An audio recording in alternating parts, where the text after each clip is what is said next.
다 같이 사도신경으로 우리의 신앙을 함께 고백하시겠습니다. 나는 전능하신 아버지 하나님, 전지의 창조주를 믿습니다. 나는 그의 유일하신 아들, 우리 주 예수 그리스도를 믿습니다.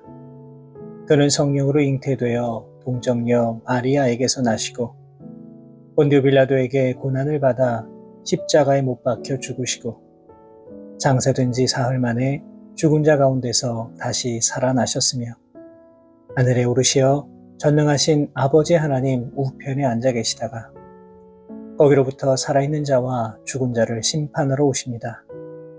나는 성령을 믿으며 거룩한 공교회와 성도의 교제와 죄를 용서받는 것과 몸의 부활과 영생을 믿습니다. 아멘. 다 같이 찬송가 340장 어지러운 세상 중에 함께 찬송하시겠습니다.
오늘 우리에게 주시는 하나님의 말씀은 신약성경 누가복음 12장 13절에서 21절까지의 말씀입니다.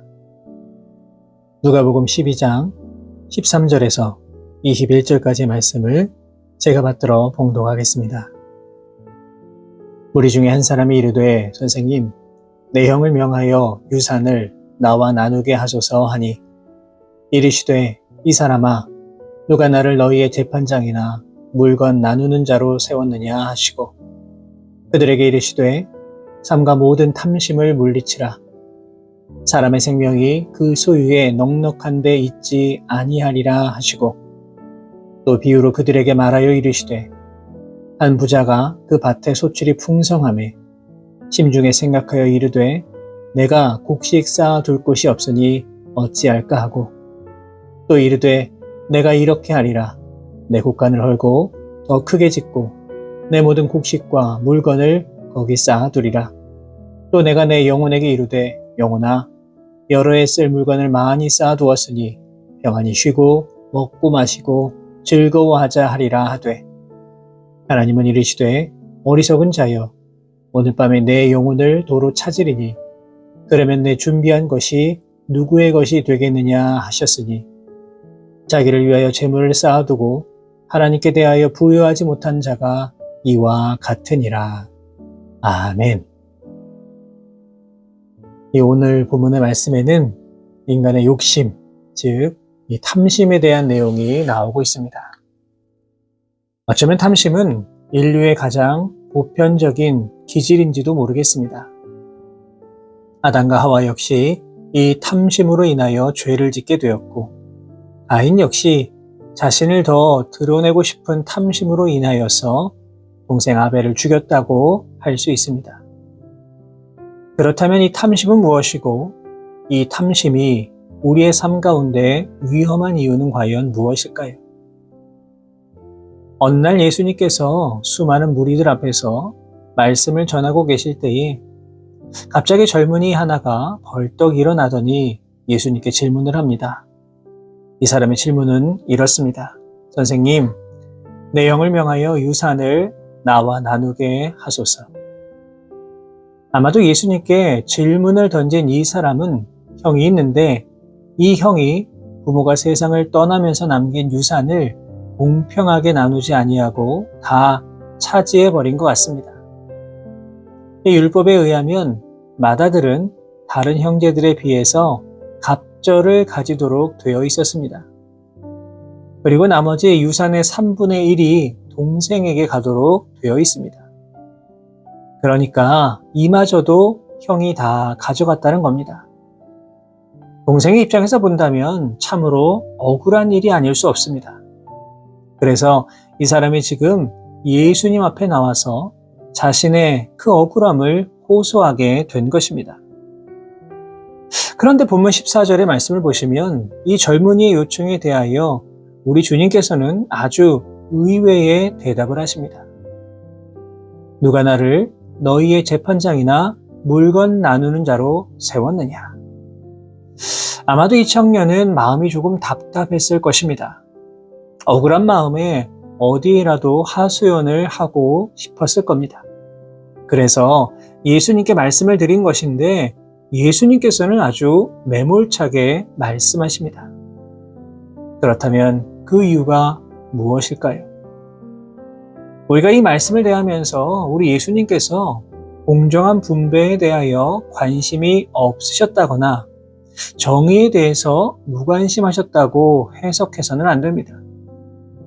지금 예수님께서는 보다 본질적인 문제에 대하여 우리에게 말씀하고 계시는 겁니다. 물론 이 형에게 문제가 많이 있습니다. 그러나 자신의 억울함을 호소하면서 자기 것을 찾아달라고 요구하고 있는 동생의 마음속에도 똑같이 자리 잡고 있는 어떤 문제의 뿌리를 주님께서 보셨던 겁니다. 그것은 바로 우리 안에 있는 욕심입니다. 그래서 예수님께서는 본문 15절에서 이렇게 말씀하십니다. 삼가 모든 탐심을 물리치라.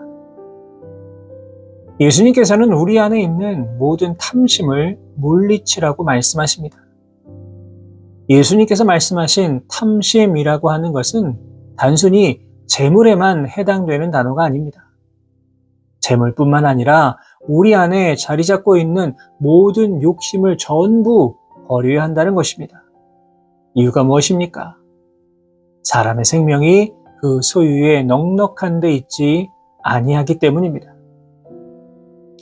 여기에 나오는 이 생명이라고 하는 것은 하나님과의 관계를 의미하는 겁니다.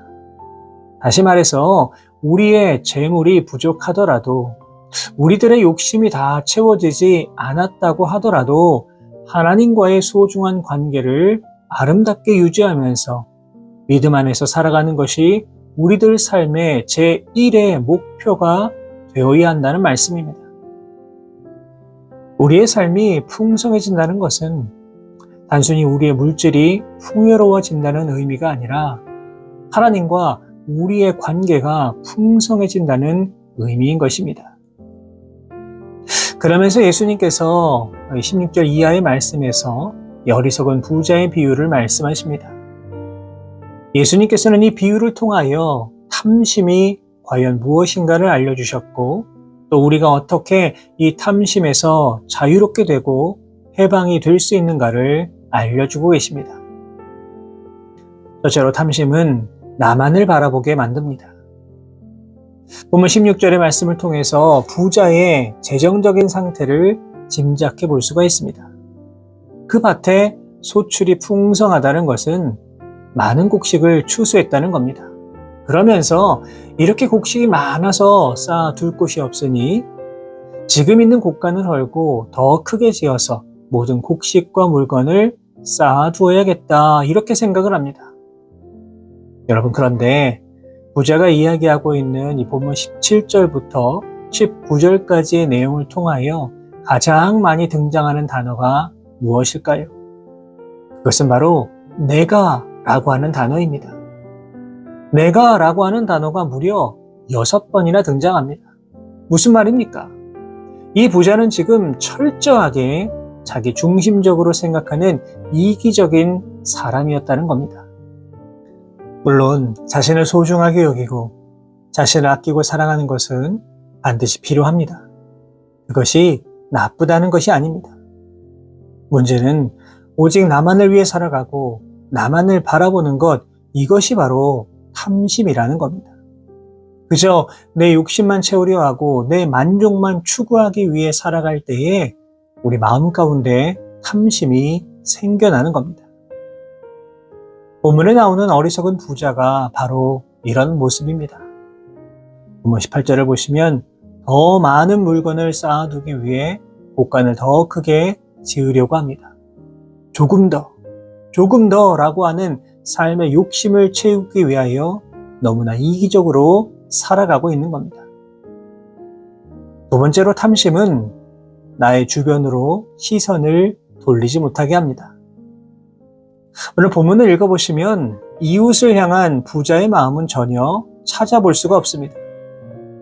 다시 말해 부자는 오직 자신만을 바라보는 그 이기심으로 인하여서 자신의 주변은 전혀 돌아보지 못했다는 겁니다. 여러분 생각해 보십시오. 부자가 그렇게 풍성한 수확을 거둘 수 있었던 이유가 무엇이겠습니까? 자기 혼자서 그 많은 농사를 다 지었을까요? 자기 혼자 씨 뿌리고 가라지를 골라내며 농사를 지었을까요? 아닙니다.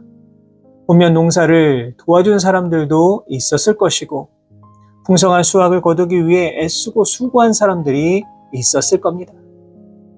그럼에도 불구하고 이 어리석은 부자는 주변 사람들을 살피는 모습 전혀 찾아볼 수가 없습니다. 그저 나만 잘 먹고 잘 살면 그만이라는 생각을 가지고 있습니다. 나의 이웃들이 어떤 어려움이 있는지 전혀 나와는 상관없는 사람들의 이야기라고 그렇게 생각하고 있는 겁니다. 신명기 24장 19절 이하의 말씀을 보시면 곡식을 벨 때에 감람나무를 떤 후에 포도원에 포도를 다 딴 후에 남은 것은 고아와 과부와 나그네를 위해 남겨두라고 분명히 기록하고 있습니다. 무슨 말입니까? 나의 주변 사람들, 어려운 이웃을 돌아보는 것은 예수님을 믿는 우리들이 반드시 지켜야 할 사명이라는 겁니다. 예수님은 우리에게 섬김을 받으려 함이 아니라 도리어 섬기려 하고 자기 목숨을 많은 사람의 대속물로 주려 함이니라 분명히 알려주셨습니다. 나의 욕심만 채우기 위해, 나의 만족만을 위해 살아가는 삶이 아니라 고통받고 아파하는 이웃도 돌아보며 나아갈 수 있는 우리 모든 성도 여러분 되시기를 주님의 이름으로 부탁을 드립니다. 여러분, 그렇다면 이제 우리 안에 있는 이러한 탐심은 과연 어떻게 물리쳐야 하는 것일까요? 오늘 본문 20절 말씀을 통해 예수님께서는 내가 소유하고 있는 것들의 주인이 누구인가를 명확하게 알려주십니다. 하나님이 이르시되 어리석은 자여 오늘 밤에 내 영혼을 도로 찾으리니 그러면 내 준비한 것이 누구의 것이 되겠느냐. 예수님께서는 우리 삶의 주인이 누구인가, 내가 가지고 있는 물질이 누구의 것인가를 정확하게 알려주고 계십니다. 부자는 이 모든 것들이 다 내 것이라고 생각했지만 결국에는 내 것이 아니었습니다. 이유가 무엇입니까? 하나님께서 우리의 생명을 거두어 가시면 내가 가진 모든 것들이 한순간 물거품으로 돌아가기 때문입니다. 사랑하는 여러분, 내가 가지고 있는 모든 물질적인 것들, 내가 아끼고 사랑하는 모든 것들, 그리고 우리의 영혼까지 온전히 주님의 것입니다. 우리가 이것을 인정하고 살아갈 때에 우리 안에 있는 탐심을 물리치며 살아갈 수 있을 것입니다. 바라기는 나만을 생각하며 살아가는 이기적인 마음을 버리고 우리 주변의 이웃들과 함께 나의 삶의 주인 되시는 우리 주님을 인정하며 나에게 다가오는 모든 탐심을 물리치며 오늘도 이 땅을 살아가실 수 있는 우리 모든 성도 여러분 되시기를 주님의 이름으로 축원합니다. 기도하겠습니다. 살아계신 하나님 아버지 감사합니다. 오늘도 우리를 사랑하셔서 귀하고 복된 하루 허락하여 주시고 우리에게 소중한 생명 더하여 주신 것 감사를 드립니다. 오늘 하루도 온전히 주님 바라보고 의지하면서 주님과 함께 동행할 수 있는 귀한 하루 되게 하여 주옵소서. 오늘 우리에게 주신 말씀을 기억합니다. 우리 안에 있는 모든 탐심의 씨앗은 다 버릴 수 있도록 인도해 주시고 그저 나만을 바라보며 나의 유익과 만족을 위해 살아가는 인생이 아니라 우리의 주변도 돌아보게 하여 주시고 무엇보다 내게 허락하신 모든 것들이 오직 하나님의 것이라고 하는 그 믿음을 가지고 이 땅을 살아갈 수 있도록 인도하여 주옵소서. 이 모든 말씀 우리 주님 예수 그리스도의 이름으로 기도하옵나이다. 아멘.